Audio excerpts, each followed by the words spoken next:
Hey, Foot Clan, as championship season arrives, want to remind you about Fantasy Champs, our go-to place for all of your hardware for those championships. Celebrate.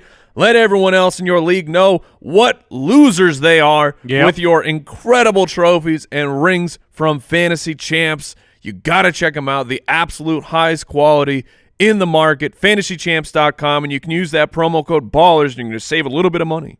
This is D.D. Westbrook here with the Jacksonville Jaguars, and you're listening to the Fantasy Footballers Podcast.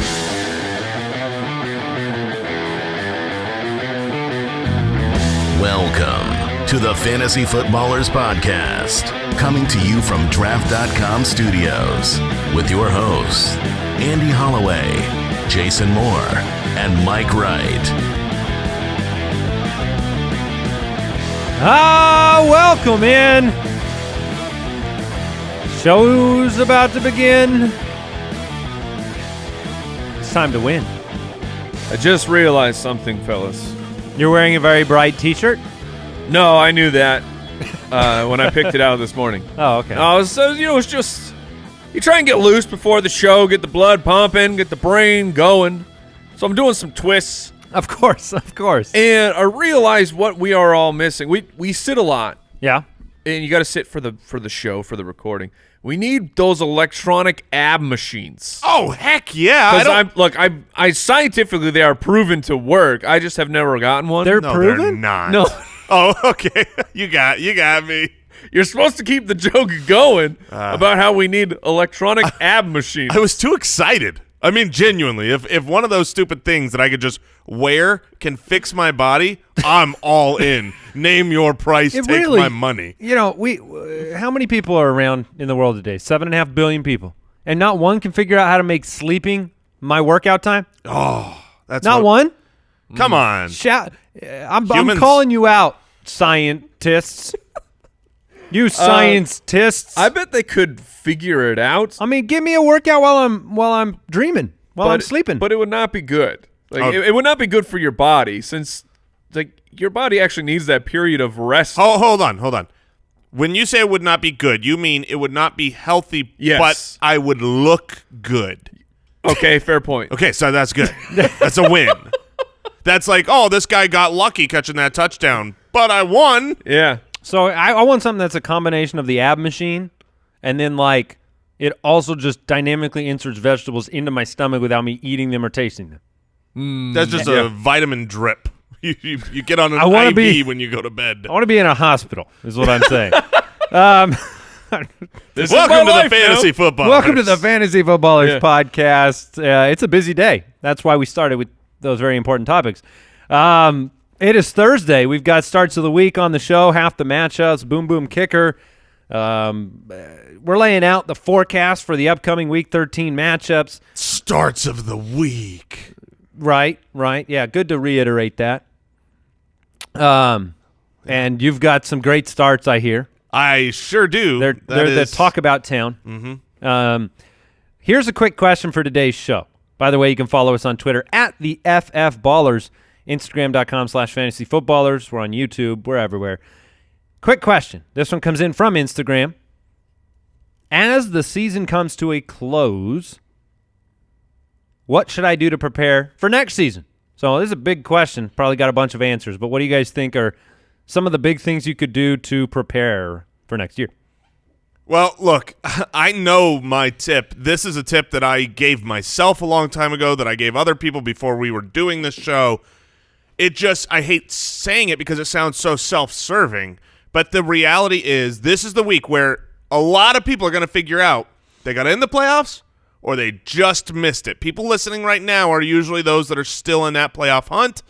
There's a lot of you out there, and if you happen to fall on the bad side of the dark side of the playoffs this week, then you pack up shop sometimes. This is what I used to do back in the day a decade ago, is as soon as I was out of the running, if I didn't make the playoffs that year, I would kind of pack up my fantasy footballing. I'd stop paying attention. Get a one-way ticket back to normal life. Yeah, I mean, back then I would still listen to podcasts, and I would stop reading articles. I wouldn't care so much about watching the games. And it dawned on me after several years of this impacting me how much I missed going into the next year. Starting the next season, I was always behind the 8 ball of the teams that made the playoffs who were paying attention. The teams that kept listening, that knew the new guys. Look, there's going to be players that we haven't talked about so far this year that will be drafted next year based on what they do after today this season, because the actual NFL season, which all of it matters, not just the fantasy football season of the next 3 weeks, goes for the next 2.5, 3 months. We're not that far in. So my biggest piece of advice, this is the time of year when you quit listening. I would highly recommend listen forever, year-round. Well, we are a year-round podcast, and that's why you got to tell some jokes about ab machines sometime. You got to keep it lively. There are other pieces of, helpful tips as well. Yeah, I mean, I think the big thing is the reason this show even exists. We wanted a year-round show because there's stuff to talk about. Even through the NFL playoffs, we got our awards. Then we're turning the page to draft. You're getting into so many different things that you can be ahead of the game on, and it's just fun. We have a good time all year long. So I know Mike and I have a book. We got a little notebook that. Oh, I thought you wrote a book together. No, that you don't want to read the writings ABCs of Jason from Moore. Mike and Jason. Yeah, Mike. Not if our red deading last night had anything. Is in the book. We aren't good people. But the thing is we've got a little notebook, each one of us, where we make notes as the year goes on of things we don't want to forget next year. It's simple. It's kind of, it's silly, but it's worth it because every year I look at that, in draft season, and I go, what was it that I wanted to remember last year? I never would have remembered it if I didn't jot it down. So maybe start a little fantasy football journal. That's Dear Diary. Dear Diary. Please remember that rookie wide receivers are more of a second-half thing than a draft season thing. There you go. Some news to catch you up on before we get into the fantasy forecast. Mitch Trubisky will not be starting this week. So it'll be Chase Daniel again. He was pretty good last week. He had a very favorable matchup as well last week. As he does again. Well, let's put it this way. Let me give you guys Plays the Giants. a decision to make. Yeah, I was actually looking at who does Washington play this week? Philly. Okay. You want Colt McCoy on Monday Night Football in Philadelphia? Or do you want Chase Daniel at home against the Giants? I'm going to Chase Daniel is at New York. Correct. I'm sorry, in New York. I'm going to take Colt McCoy. I think he is the better quarterback. I think he's going to run the ball. I think Philadelphia's defense is completely destroyed by injury. So that's Chase Daniel outperformed Colt last week by a few points. I get it. It's a pretty tight mix there. I'll probably go. I lean Chase Daniel. I'll go with Chase just because I think the Washington defense is it's just better equipped to make it a lower scoring affair with Philadelphia. But it's close. Yeah, it's interesting. These guys. You never thought we'd be talking about Colt McCoy, Jeff Driscoll, and Chase Daniel. Yeah, fantasy football. This time of year. Marquise Goodwin remains sidelined at Wednesday's practice. He's not looking great, but we'll keep you up to date on him. And then we'll talk about some news as it relates to Gus Edwards. I tweeted about it this morning, but we'll do that as we get into the matchups. Fantasy Forecast. All right, let's go ahead and start with the Ravens game. The Ravens are 6-5. They've won a couple games with Lamar Jackson at quarterback. They're taking on the 4-7 Falcons, who can't get their running game going. This game's a 48-point over-under.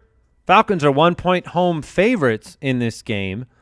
And the big news that I wanted to bring up, Gus Edwards has an ankle injury, and he did not practice. Alex Collins, with the foot injury, did not practice.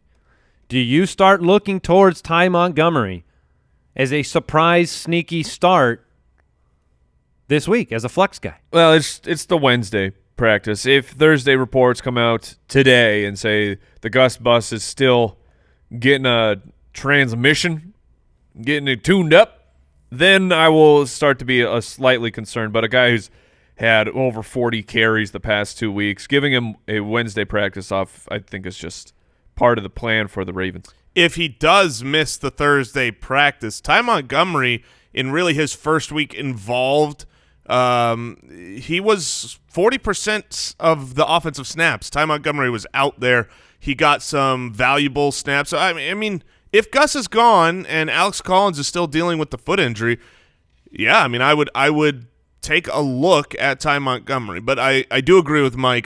Today matters so much more. This could just be a day of rest. And for Ty Montgomery, I mean, Kenneth Dixon, if you recall, Kenneth Dixon's a running back on the Baltimore Ravens. It's been quite some time since we've actually seen him do anything of relevance. It sounds like they may bring him back. If they activate him, that's the signal for Gus. Yes. If Gus is fine, they won't activate Kenneth Dixon. Yeah, I believe Kenneth Dixon started practice 2 weeks ago. If Collins is actually really hurt, then you might bring Dixon back. That's true. Look, John Brown, Michael Crabtree, these guys are not in the top 40 with Lamar Jackson at quarterback. Maybe he connects like he did last week with a goal line, target for Michael Crabtree, ended up with a touchdown. But it's really a crapshoot at this point. Lamar Jackson's strength is not going to be volume in the passing game, and you're going to need more targets than what John Brown's getting. We agree on that? Yeah, 150 passing yards his first game, up to 178 against Oakland.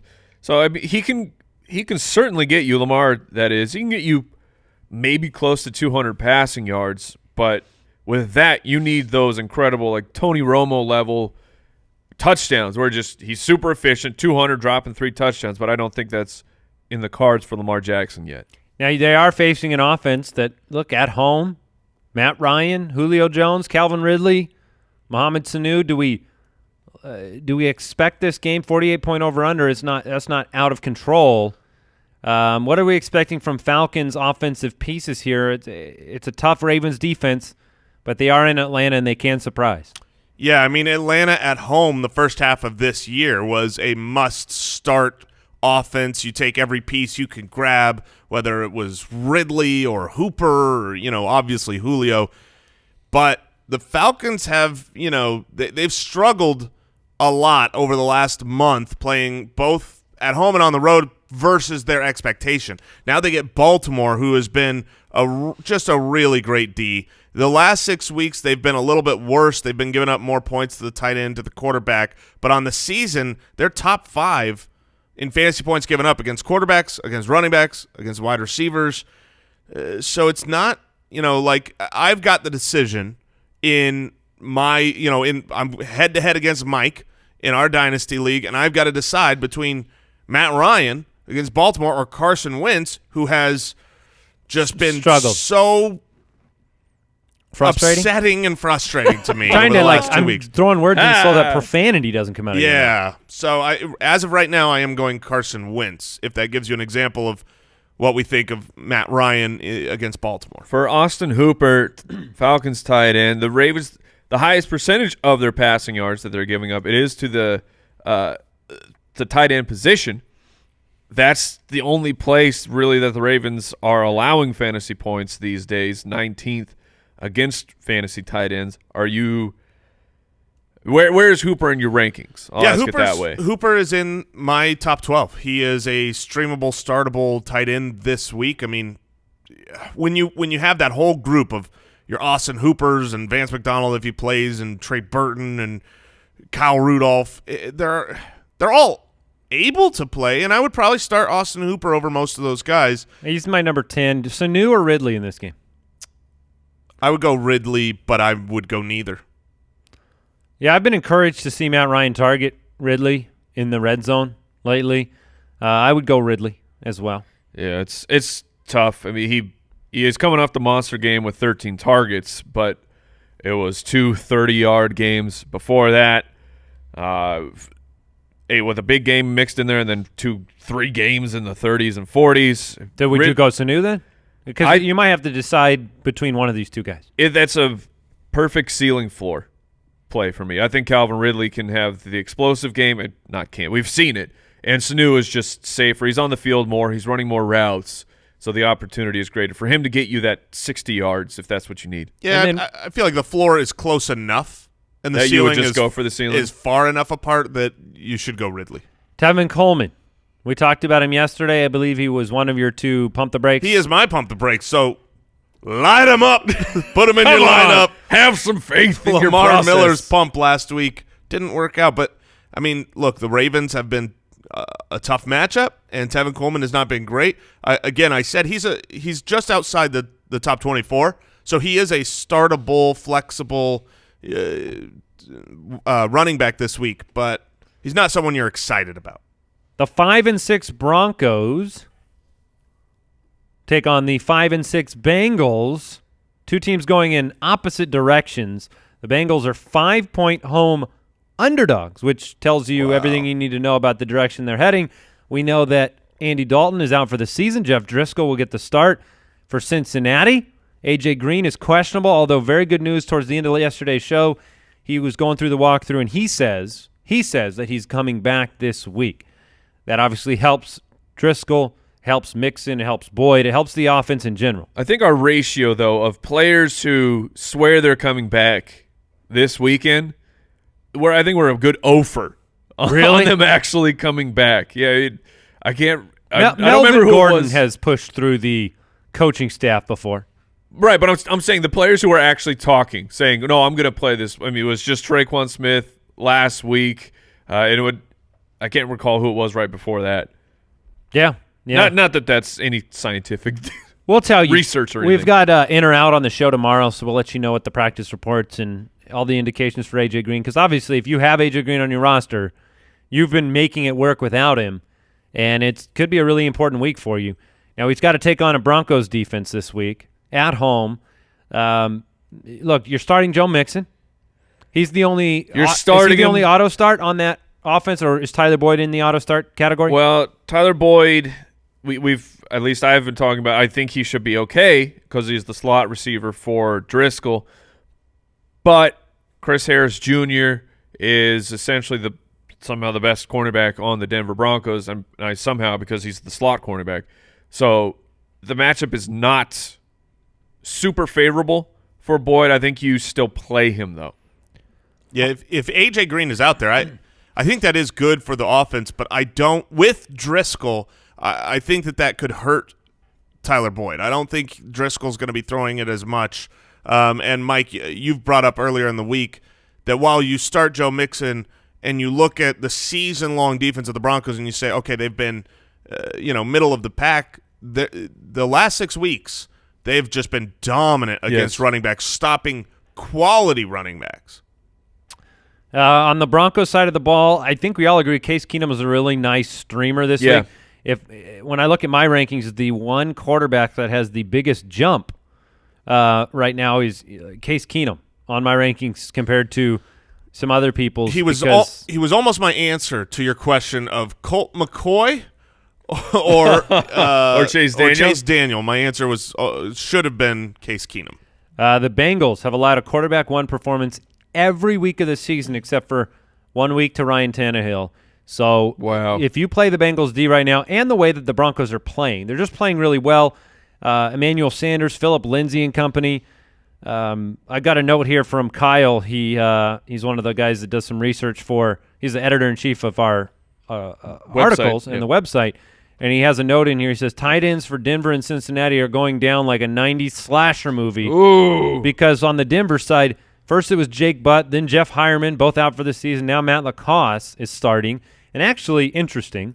And then Tyler Eifert, Tyler Kroft both went down, and C.J. Uzomah is the starter for Cincinnati. Again, interesting because I think Uzomah has an opportunity in this game, being a check-down guy against the Broncos defense, to give you a PPR floor at the position. But Phillip Lindsay and auto start, Emmanuel Sanders, great last week. What do you do with Cortland Sutton at this point, Jason? You have him down at 42 this week. Woo! He has not caught more than 3 passes in a game, despite the hype. 42 against the Bengals? No, I mean this is just the fact that he could end up dominating. I've said he's not a drop to me. He's still a guy that I'm wanting to hold on to. I love the schedule. I love the talent. But he hasn't been performing yet. That has been, admitted clearly and openly. And they're on the road. I think they're going to be able to run the ball no problemo against the Bengals. So this is where it's like, do you want – when I look at Cortland Sutton, it's not just a matter of how is he doing, but it's those players that are around him in rankings. would I rather start them? And Cortland Sutton is more of a hold than a play this week. He's He a could have very a great high. week. I'm going to call it a Jonnu. He has the potential to do a Jonnu, which is a one-play, Yes. 60-yard. All of a sudden, you go from terrible week to great week. And there are certain players that, with their volume, it just takes one play to be wrong, and it takes one play to be right. I've got him down at 33, so Okay. he may get a bump. We'll see. Phillip, Lindsay. Oh, yeah. I mean, the Bengals defense. Yeah, we'll be talking about. Of course we will. And then the kind of like the last part of the game, CJ Uzomah, he's gotten 27% of Driscoll's pass attempts. That has amounted to nothing for fantasy. Last week, 13 targets, 6 for 39. I mean, what do you mean of Driscoll's pass attempts in the one game? Just when he's come in a few times. If you gave me 6 for 39 compared to some of the other options and the risks that I have, I'm okay with. In a PPR league? Sure. Give me a break. I mean, that's what, 10 points? Sure. The thing Top is 5 just, tight end. Yeah. it's 13 targets is turned into only 6 for 39. This is why That he was rough. He had third string. He had 13 targets from Driscoll? Yeah, this last week. Or was that from Dalton and Driscoll in the game? This was last. So game total. The whole Yeah, game total. yes. Okay. We're going to talk about him. Let's put it that way. You're nuts, man. You call me whatever you want. Nuts. All right. Before we move on to the next matchup, I want to thank 23andMe for sponsoring today's show. With 23andMe's Ancestry Composition Report, you can explore where your DNA is from out of 150 regions worldwide. And they have this deal right now. They're now through Christmas. 23andMe DNA kits are on sale, so you can give the gift of genetic discovery. And it was kind of funny because right after the show yesterday, because we were talking about them on the show yesterday, we all pulled up our profiles, and you can share and compare. Mm-hmm. So Mike, myself, Jason, we all shared our profiles so we could both see genetic traits and our ancestry and the differences between them. It's pretty cool, and so you can go behind the scenes with your genetics. It's neat. You can check out the composition report, see what genes you have. And we're not talking, Wranglers. We're talking about your DNA. So now through December 25th, get 30% off any 23andMe kit. Order your DNA kit at 23andme.com/footballers. That's the number 23andme.com/footballers. Again, that's 23andme.com/footballers. And Foot Clan. This is the time of year to go to the most incredible live events. These games are the football. This is when it matters. This is when you got to show up. And getting tickets online can be far too complicated. You can waste so much money. That's why we recommend SeatGeek as the way to go. That's what we use. It is so simple, and it is so – look, every ticket on there is fully guaranteed, and they source a bunch of different sites to make sure you are getting an awesome price on your tickets. It doesn't matter, look, we're a football show. That's what I think most people are going to, but you want to go to a comedy event, a concert, something cool like that. We're going to hit up Gaff again. Yes, we are going to Gaff in a couple weeks. SeatGeek is the place to get it. Best of all, our listeners get $10 off your first SeatGeek purchase. Just download the SeatGeek app and enter the promo code BALLERS today. That's promo code BALLERS for $10 off your first SeatGeek purchase. Life is an event, and they have the tickets. The 10-1 Rams take on the 4-7 Lions. The Lions are 10-point home underdogs. The over-under in this one is that's a big over-under, but that's a lot of Rams points is what that is. I am very happy because I was looking down as you're talking about the matchup, and just in my peripheral, I see your hand go up. For a moment, I thought you were about to hit the almost upset button, and I had a mini panic attack. I did my what are you doing? I did my cursory look over all the game lines again this morning, and here's a hint. Our almost upset's not on today's show. It's on tomorrow's show. Okay. But you go through these games, and I was mentally in my head, I'm going, nope. Nope. And then I got to the Rams at the Lions, and I go, No. No way. No way, no how. No, if you give me Lions plus 30, I'm in. Oh, I might bet on that one. No, this is look, stranger things have happened, but the Lions being 10-point home dogs, not surprising. And Goff, Gurley coming off the bye, Brandon Cooks, Robert Woods, Josh Reynolds. You got to be excited about this offense. I think Josh Reynolds is the name that's worth bringing up as a, do you want to play Josh Reynolds or do you want to play Cortland Sutton? I would play now? Josh Reynolds. I would play Josh Reynolds. So, I mean, that says a lot about where the Rams offense is and what you can trust. I mean, obviously Cooper Kupp leaving that offense and what Cooper Kupp was, it's a void. Now, part of that's been filled by Gerald Everett.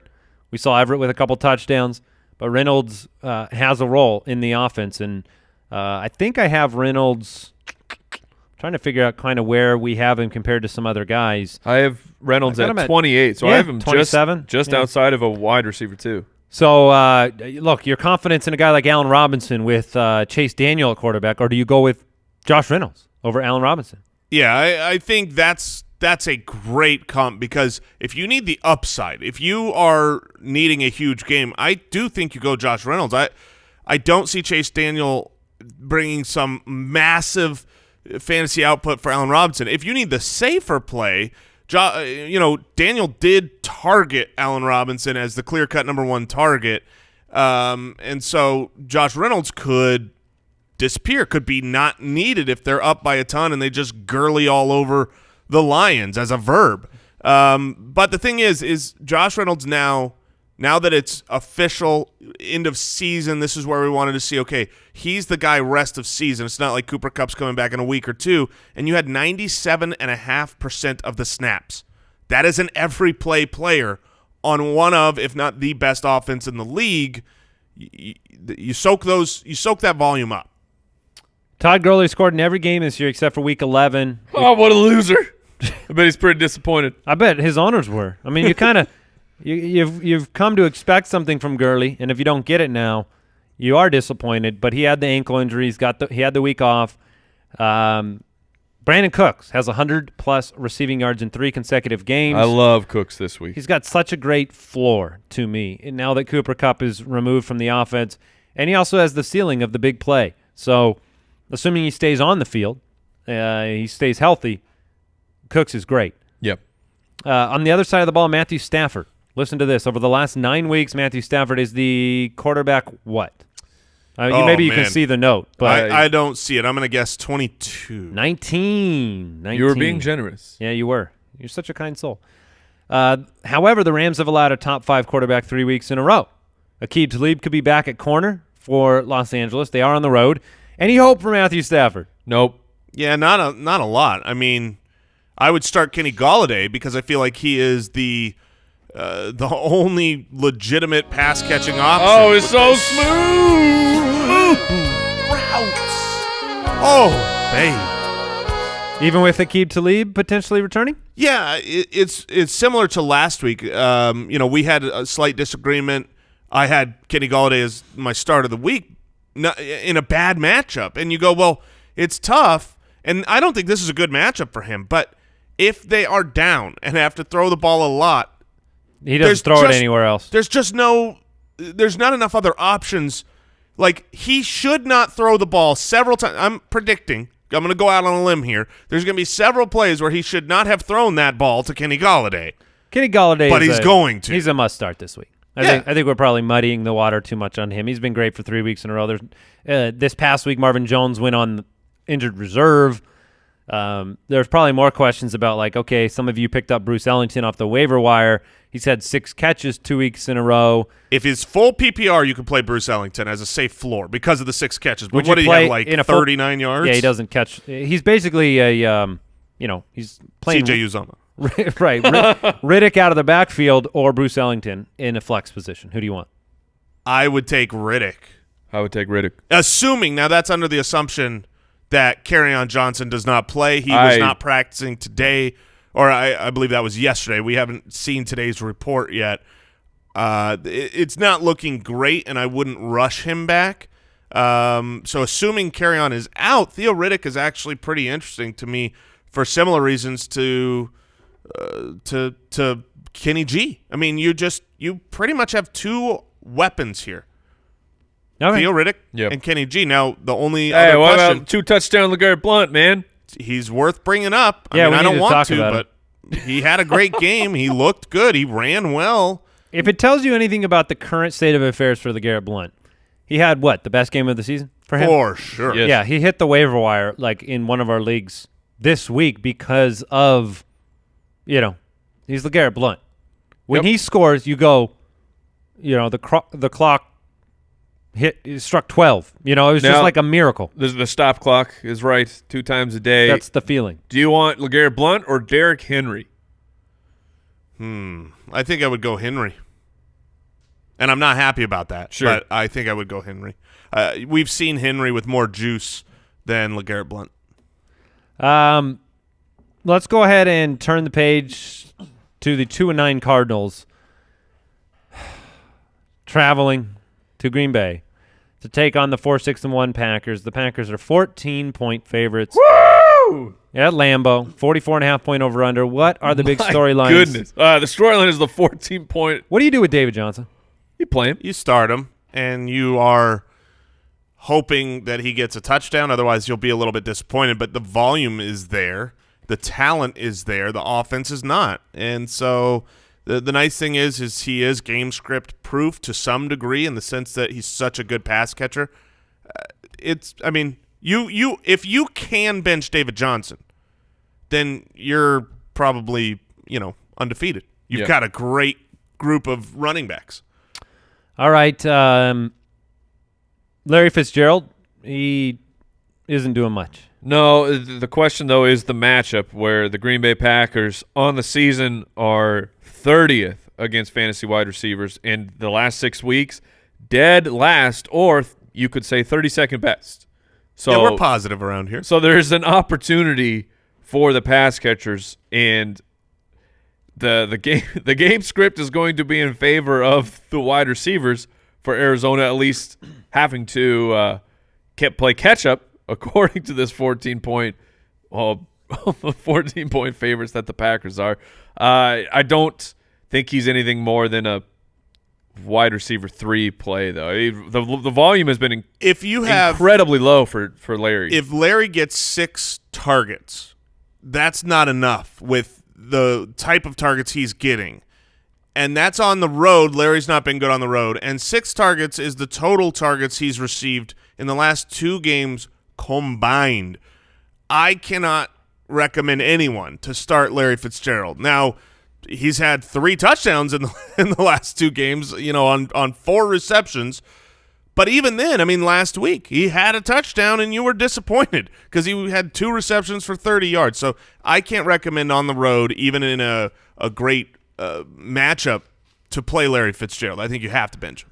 When you have as low of a floor as the Cardinals offense can have, Which is a shutout. From quarter to quarter, right?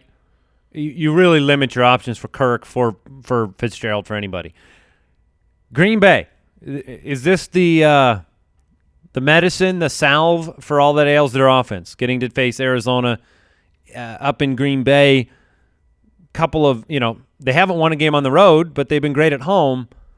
We expect them to win, but where do you find the fantasy value? Aaron Rodgers, he's a must-start this week. Devontae Adams, always. Aaron Jones, light him up.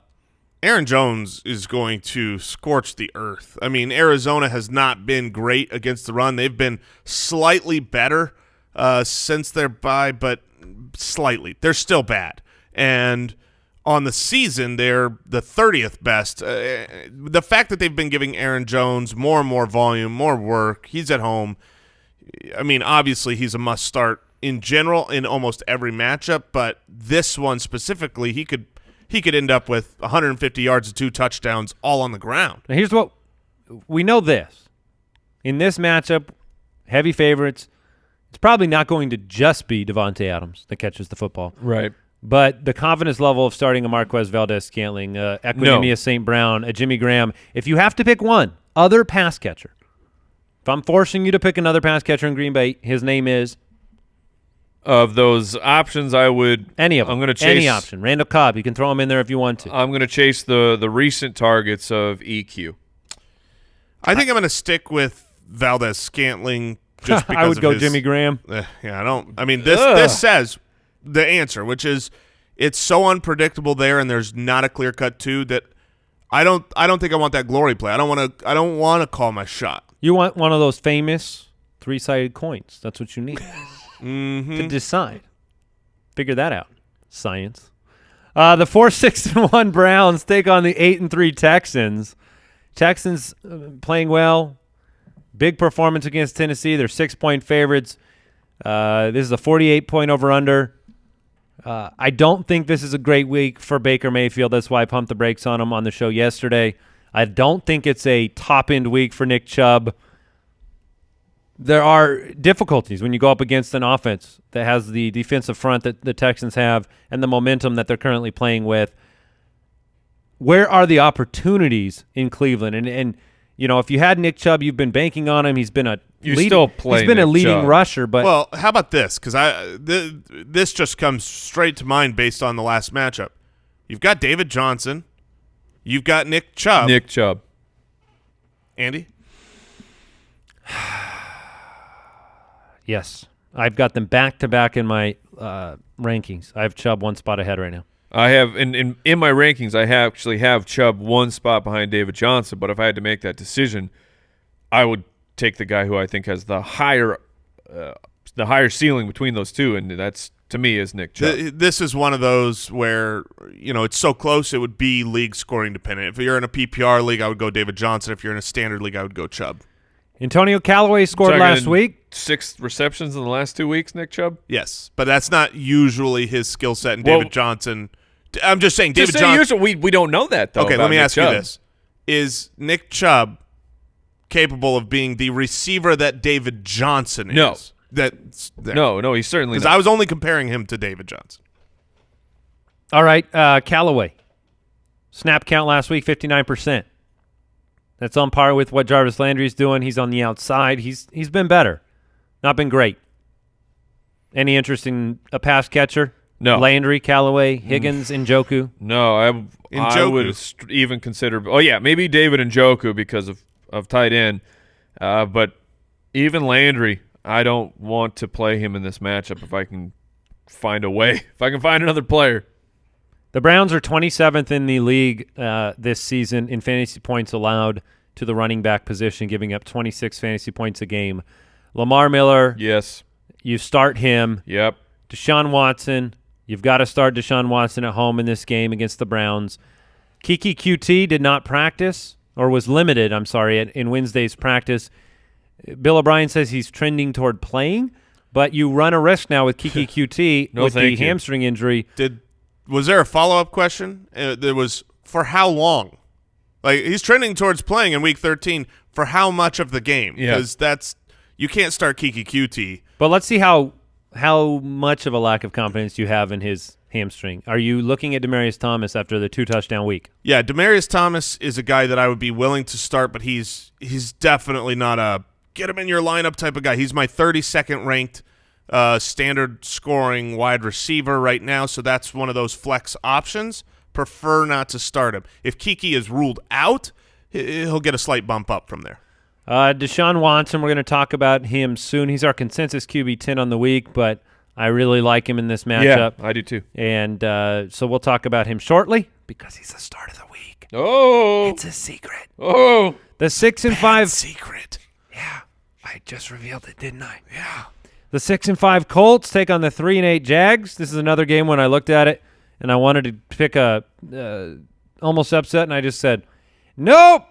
The Colts are going to win the game. The Jags are 4-point home dogs. Did you guys hear Tom Coughlin defending all their offseason moves? Said he would put the gloves on to defend all of his offseason moves. No, I did not. I don't think they made. They made a ton.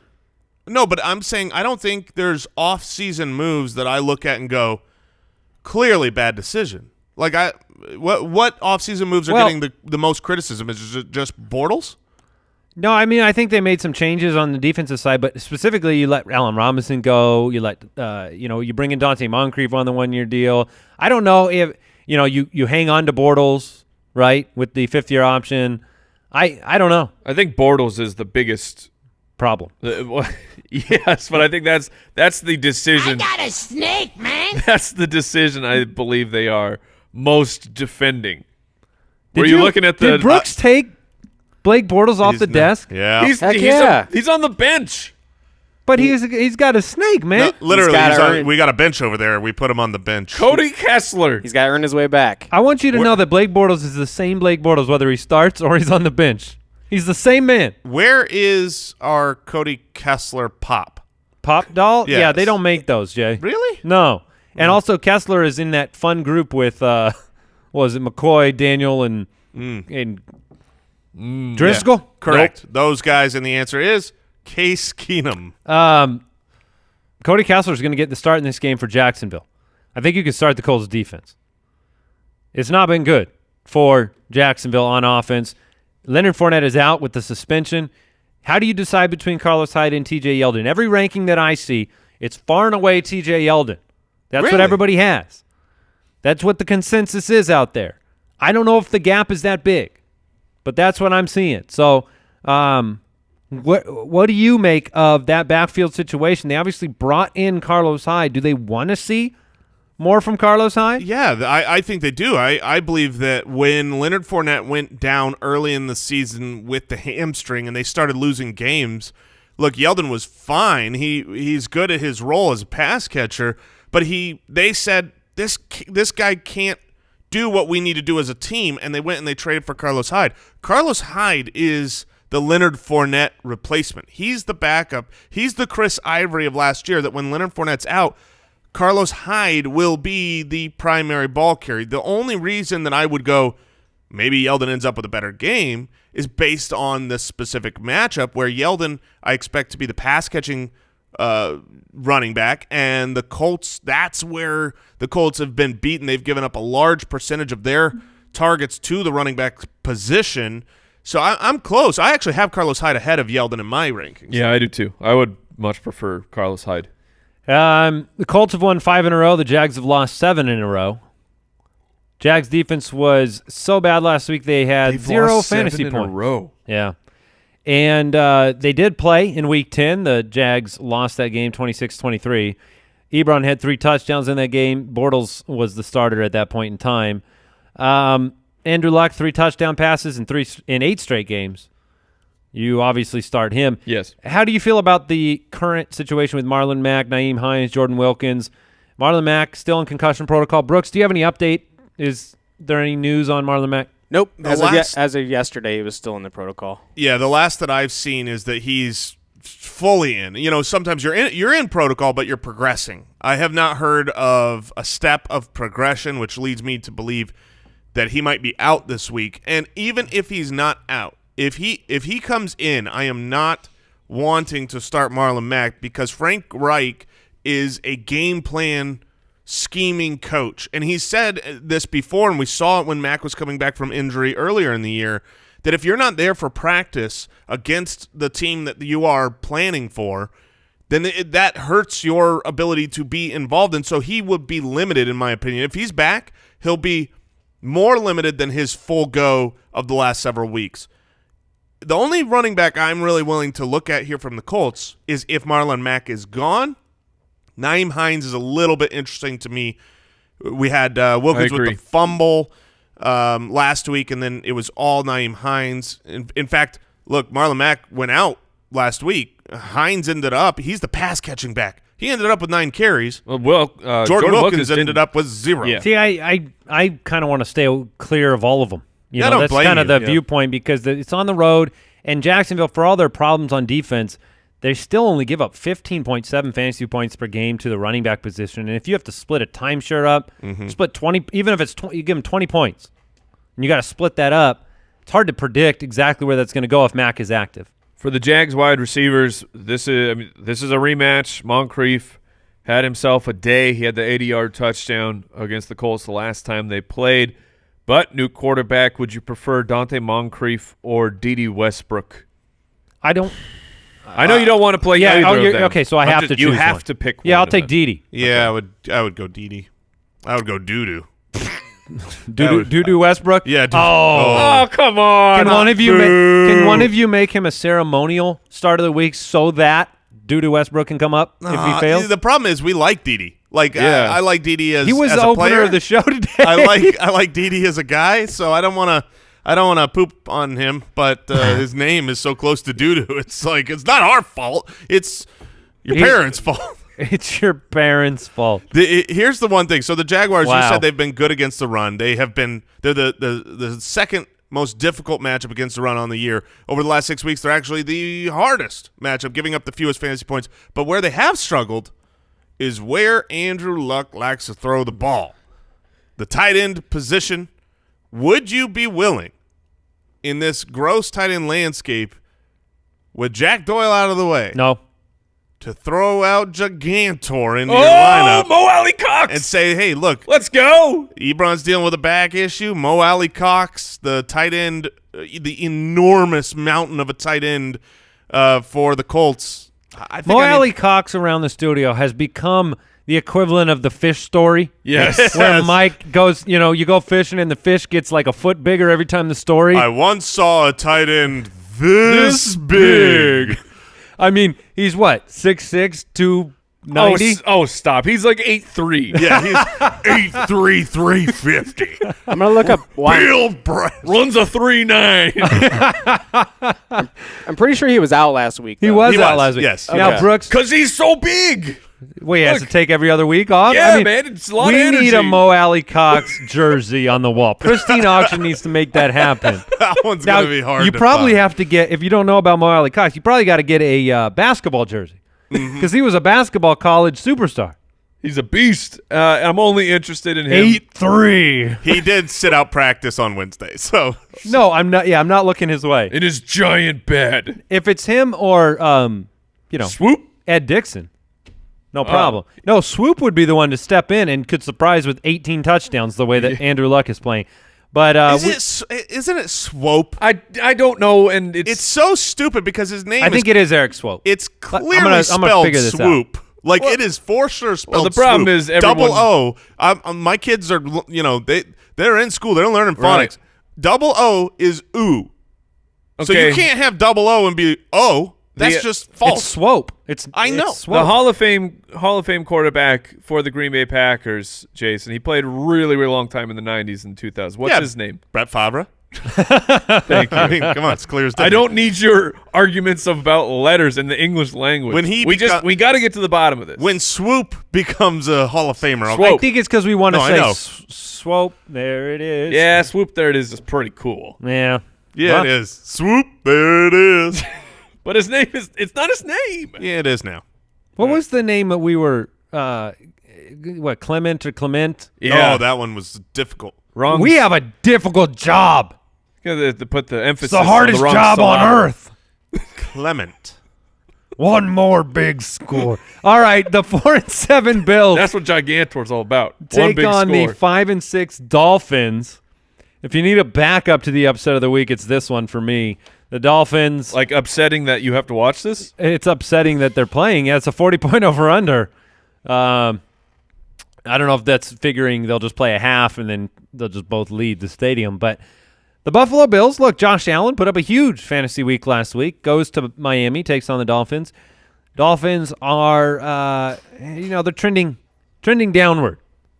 Is Baby Josh? What is Baby Josh doing, Brooks? Someone's at the door. Oh, okay. All right. Forgiven. Never mind then. I just heard sounds. It sounded like he was tripping over something. Just run into the bathroom to throw up. We're all over this game. Yeah. LaShawn McCoy. Take the tip. Mike, you have him on a couple rosters. You lucky old soul. Yeah. It's How you feeling? yeah. I mean, he's Yeah. look, he's there. I'm pumped. He's getting that volume. Sorta.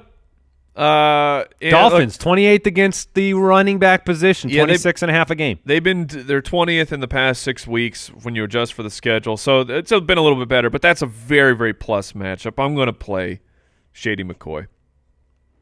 Jason, no comment on Shady? Yeah, I think you can play him. The volume and the matchups say that you can play him. He's talented. Obviously, the offense for the Bills is the issue.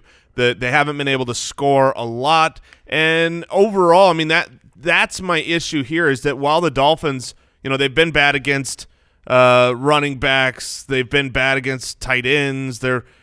When it comes to final game scores in the NFL, sometimes they have, those close drug-out games, and so that I'm not excited for any Bill this week. Robert Foster, big week last week. He's had actually, three fantasy-relevant games out of the last 4. Robert Foster is so unknown, wide receiver for the Bills, that did you finally link him up? I thought maybe you didn't have a Pro Football Reference page, Brooks. That's what I was getting to. But any interest in Robert Foster? Minimal. Yeah. Minimal. And then on the Dolphins side of the ball, Kenyon Drake. Always limited touches. He's a very good play this week. The Bills' defense, they're legitimately good, except against running backs, especially if you watch the game against Leonard Fournette. To me, Fournette's success was not so much the man of the talent was you couldn't stop Fournette. It was they just chose not to even try. He would just go right up the middle. They rolled out the red carpet, and said, "Oh, Mr. Fournette, right this way." So Kenyon Drake this is a good match. They have a sign in the Bills' locker room. When they go out, they always touch the sign. It says, "We're here to stop the pass," and so they touch that on the way out, and they know this is a run. They absolutely do that. So I was glancing at Brooks's dynasty roster because we're facing each other this week. You know how they give the breakdown, the projection breakdown. Yeah. The difference in our matchup is right now it's 0.9 points. Ooh. I was checking to see if he was going with Kenyon Drake against me. You're not playing Drake? He's considering it. Kenyon Drake or Josh Adams? Yeah, that's the that's the decision. Josh Adams. Drake. I think Drake Neither, please. I think in that situation, Drake has a higher ceiling, but I think Adams has a decently high ceiling as well. The floor you're not bothered by the Coach Peterson coming out and saying, "Nope, it's still a committee." It wasn't Peterson that said that. Oh, it wasn't? Nope. It was the running back coach. Yeah. Oh, I apologize. Yeah, it was that was this morning. Also, Darren Sproles is practicing this week. But they said for Josh Adams, it's still a committee. It's still a hot hand. Josh Adams just happened to have the hottest hand of the season. So hot. Is Frank Gore a floor play? I mean, would you 14.5 touches a game? He's infinite. He's safe. Yeah, I mean, I think when we talked earlier about like Nyheim Hines, people are more willing to start than Frank Gore, but Frank Gore is the much safer play, I think. By the way, we're going to jump into starts of the week, but an update for the Saints-Cowboys game tonight, which we previewed on yesterday's show. Traquan Smith is in, removed from the injury report. Expect him to play tonight, and a reminder, no time more important than right now as you head into the playoffs. Get your it's the Thursday reminder we give you every week. Yeah.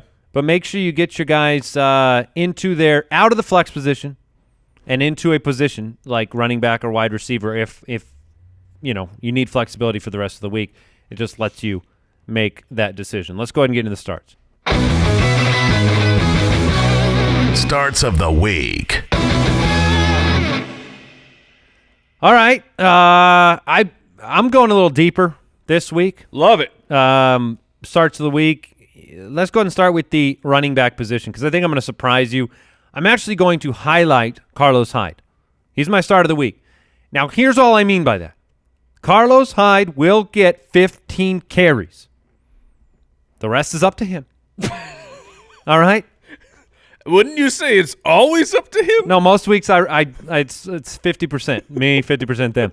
But look, if that is interesting to you, if 15 carries from Carlos Hyde against the Colts is interesting to you, start him. The reason I'm bringing him up here is because I've seen so much Yeldon talk. Seems like there's expectations with Yeldon. Carlos Hyde's going to receive at least 15 carries. Yeah, it will not shock me. Like Jason had said, the Fournette replacement is Hyde. The volume that Fournette was receiving like earlier on in the season when it's just Fournette and Yeldon, I think that's how the split is going to happen for Carlos Hyde and Yeldon this week. All right, running back, Jason. I am going with Phillip Lindsay as the locked and loaded start of the week monster. Could be the #1 running back of the week. Woo! You have a guy who hasn't had a bad game in months in Phillip Lindsay. Well, and yes, he's never had one. He just was kicked out of one. Right. He had a concussion in one and was gone. Otherwise, he has just been unstoppable. You watch film and you go, this guy is fast. He's elusive. He's near the top of the league in yards before contact, while the same team's other running backs are near the bottom of the league in yards before contact. That's not an offensive line thing. That's a Phillip Lindsay thing. Now you tell me he gets the Bengals. You want to know what else has been months? It's been months since the Bengals have not given up a rushing touchdown. Let me break this down for you real quick to help you out, Jason. Not that we need it. New Orleans, the last 3 weeks, the Bengals have given up 57.5, 31, and 34 fantasy points to the running back position, a position that Lindsay's going to get 70% of that? Yeah, I mean, it's one of those deals where this week I am getting I don't know if there's another player that I've had more questions about than Phillip Lindsay or. It's take it away. It's Phillip Lindsay. If you're not starting Phillip Lindsay, then you are making a mistake. What's not fair about Phillip Lindsay, like you said about the yards before contact, is he is allowed to play with ninja smoke bombs. Right, it isn't fair. And also it's not fair that he's and then he just reappears. He's so tiny, they can't see him. Yeah. They're like, where did they hand the ball? Oh, he's always behind us. Is there a difference It's the between Darren Sproles effect. regular smoke bombs and the ninja ones? Yeah, Yes. regular smoke bombs explode and can hurt you. Oh, really? Ninja smoke bombs make you vanish. Oh. Yeah. What are the ones the magicians use? Are those regulars? No, Those are magician smoke bombs. That's a whole nother line of smoke bombs that we don't need to talk about right see, now. I'm just not very familiar with that world, that market. There's at least 52. Different Yeah. variations? Yes, All right. it's a wild world of Oh, smoke bombs. Darkwing Duck used those too, Yes. didn't he? Cartoon Yeah. smoke bomb. His were projectiles, though. Oh, okay. There's It's- one for every week. Batman has some, right? Yeah, bat bombs. See, I Mike. My wife I uses love bat your- bombs. Bath bombs? Oh, yeah. When did that become a thing? Oh, it's a thing. When did this become a thing that you have this thing you put in the bath and it turns the water a color? That's great. That's fun. I get it. Just put the money straight in the The bathtub. problem is there's like $3 a piece. It'll turn it green. No. That's what I was going to say. No. Am I buying cheap ones? You're buying cheap ones. I took my daughter on Black Friday Christmas shopping. I took her out, so we're looking for mom. We're looking for gifts, and she finds this one. We're at this place called Lush. Oh, yep. And these are like handmade, I'm familiar. handcrafted. And she finds this one that's basically made to look like a fidget. I'm surprised you can make a mortgage payment after visiting spinner. Lush. And so this fidget spinner, we got one bath bomb. There's no price on it. There's no price near it. I go to the register. It's market price. It's a market price. I go to the fish? I go to the register. I'm checking out, and this is on Black Friday, so there's a line. I'm not gonna and just getting this one simple bath bomb. It was $9.50. No, I am not joking. And did you get it? Yeah, I got it. We drove all the way to. Just for that? That was the only thing we bought that day. I was broke. And now to be clear, you drop it right into a Yes. bathtub. one-time use. One-time use. I'm just going to start shoveling loose change and dollar bills into the bathtub. Here's the problem with that's- bath bombs. Flush it right down. Bath bombs sound like something really cool. Like you're going to put it in the bath and it explodes, and it just kind of fizzles off. Little. But I then you want a got- bath bomb. Does it do This anything? will ruin your bathroom. Blows all the water right out. See, that would be fun. Yeah. Bath torpedo. All right, my running back start of the week. I love it, Mike. I laugh at it, and I love it. Let's chase the points. Lamar Miller, he gets to take on the Browns. They are 26th against fantasy running backs the last 6 weeks. The Houston Texans are 6-point favorites at home. I know that O'Brien, he could give you the old, well, I got to rest him. Alfred Blue. But I think that they're going to keep pressing on with Lamar Miller, and he's in a very good spot. Now, just so you know, Mike, you were in the middle of talking about Lamar Miller, so you were concentrating. In the middle of that, it was your camera that Brooks had on, and I threw my finger out and pointed at Brooks to threaten him with Lamar Miller because you guys have named now 2 of my non-Todd Gurley players as your starts of the week against Brooks this week. So my finger, it just went right through your head. I was just reminded in the preseason when we make, real silly analogies. I gave the analogy that Lamar Miller is the song "Never Gonna Give You Up" by Rick Astley, which is frequently used to rickroll people, except that the joke's on them because I really like that song. Right. You did make that comparison. And Lamar Miller has never gonna give you up. Lamar Miller has been actually pretty solid for fantasy. It's just amazing to me because we all said this when we watched the game. Before the 97-yard run, it looked like a different player. Yeah. It was like he had his Wheaties. He had serious juice that night. All right. So you've got Lamar Miller, Jason. You got Lindsay. I got Hyde.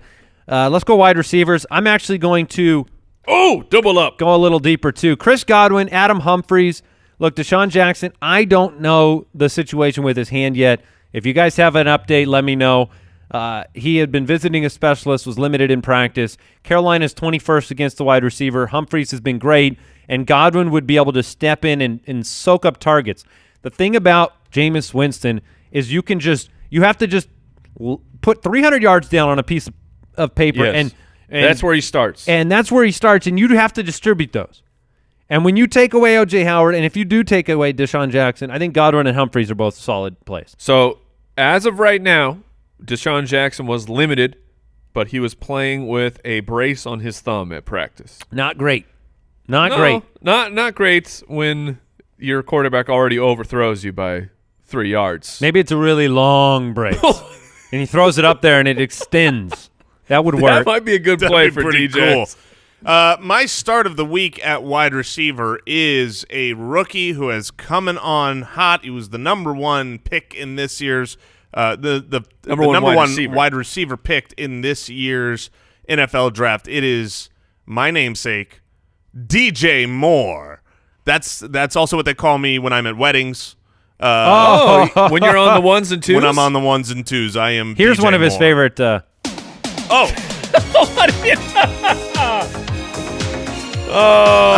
Yeah, that's what I would play. But look, DJ Moore. There are no strangers to love. DJ Moore is he's an excellent player. Over the last month, he's been averaging well over 80% of snaps. You've ruined DJ Moore for me. All I'm going to picture is you behind the ones and twos. The ones and twos. Everyone get to the dance floor. DJ Moore. Yes. Well, so you say ruined, I say have improved. Fair. But DJ Moore is a must-start type of guy this week. Look, must start? Well, look, Cam Newton has been electric, right? He's been great. Devin Funchess is out of the way. DJ Moore, if you haven't been paying attention over the last 2 weeks, has 15 receptions. Not targets, 7 receptions and 8 receptions, 157 yards and 91 yards, a touchdown added on top of that. And now he gets to play Tampa Bay.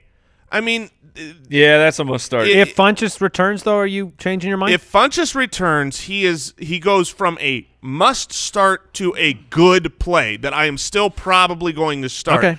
Funchess does not scare me away from starting DJ Moore. I'm going to stay in the connection that's happening between. I mean, the targets are there, the receptions are there, the yards are there, the talent is there, the quarterback is there, the offense, the matchup. Okay. I'm not scared of Devin Funchess. Speaking of Devin Funchess going away, he's in the last year of his contract for Carolina.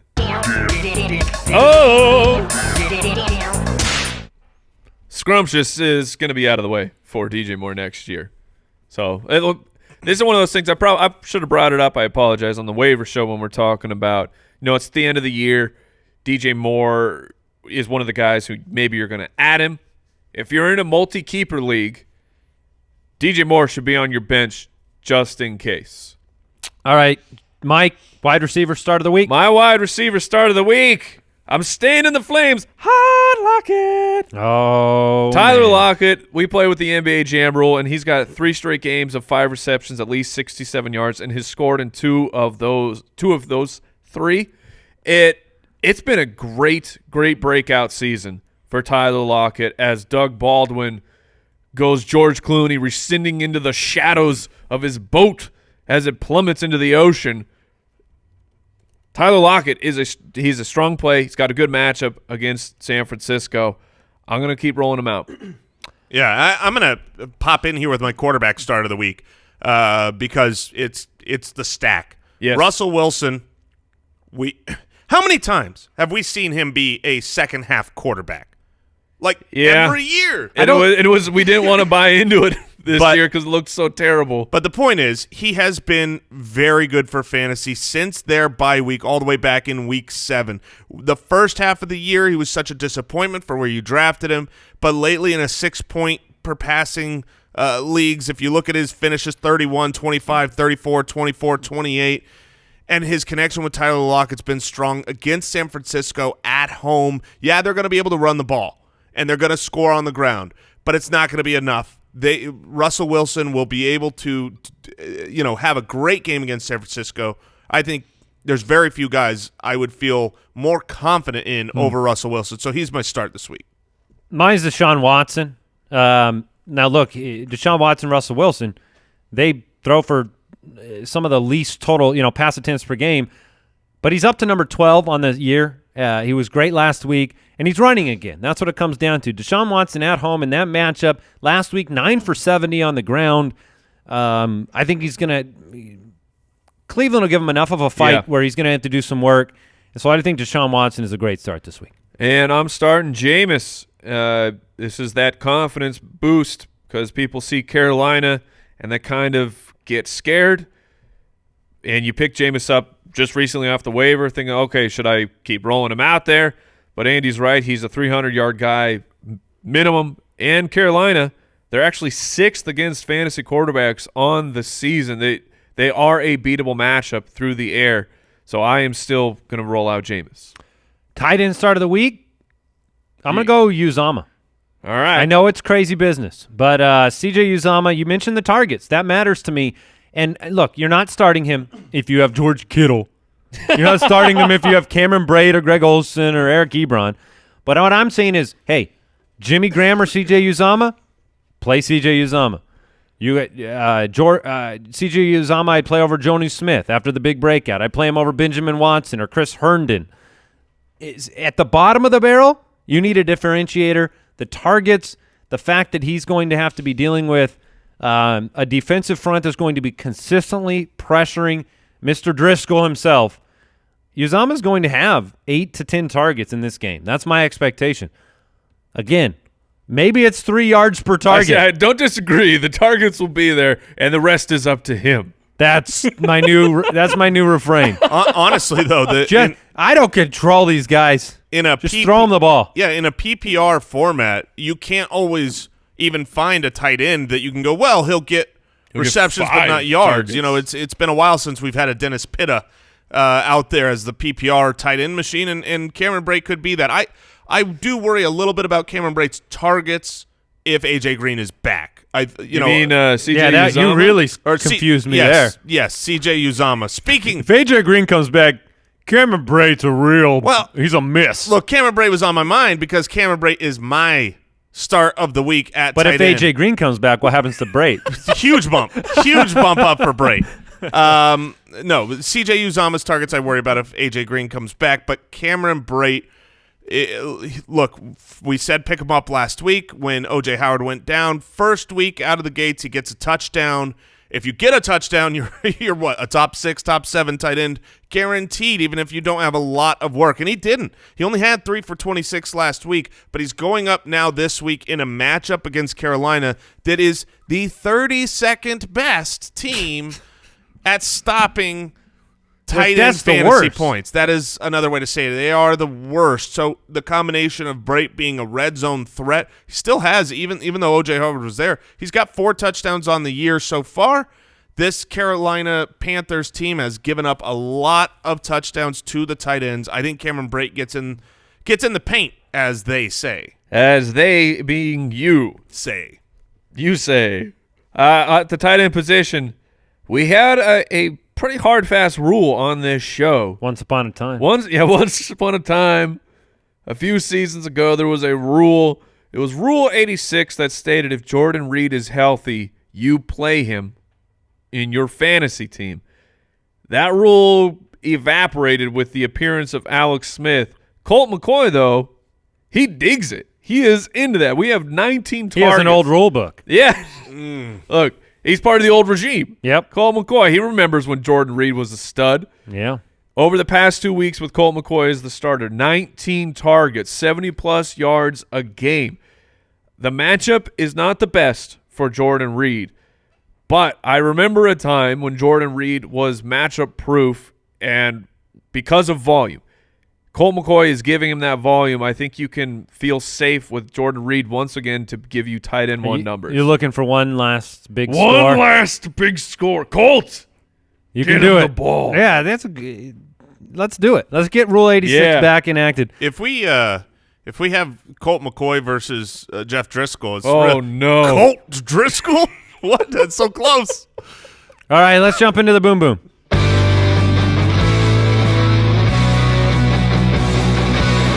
Jason Moore's ironclad, locked and loaded, 100% guaranteed boom boom kicker of the week.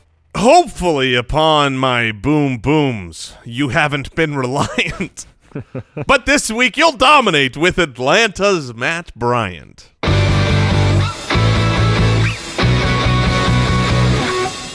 Brooks, this is current news, correct? Yeah.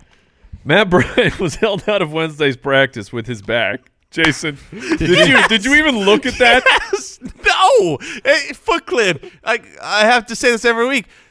These boom boom unbelievable kickers of the week, they are assigned based on rhyme right before the show. This is not a segment of. But we can lean on them. Oh, for sure. There's going to be a locked and loaded 100%. So if boom you have, boom guaranteed. I'm glad you brought it up, because if you have Matt Bryant, you might be looking for another kicker this week. No. Let's make sure. Let's be clear about this. The news is not that alarmist, right?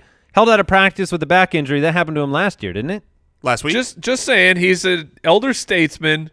You got to pay attention, because kicker news sneaks up on you. Sure. No, that's like fine. You get to Sunday morning, you haven't paid 1 ounce of attention because kickers in fantasy football is ridiculous. Yeah. And then you go, holy crap, my kicker's inactive. He's ironclad, man. Locked and loaded. Yeah, he's 100% guaranteed. He's the boom boom. Yeah, the week. We need to stop. It is a longer one. You got like extra footballers. Mini Wow. Madon. Hey, if you're going to play daily, check out draft.com/ballers. See you tomorrow, Foot Clan. Goodbye. Goodbye. Thank you for listening to another episode of the Fantasy Footballers Podcast. Join our fantasy football community on jointhefoot.com and follow us on Twitter @TheFFBallers.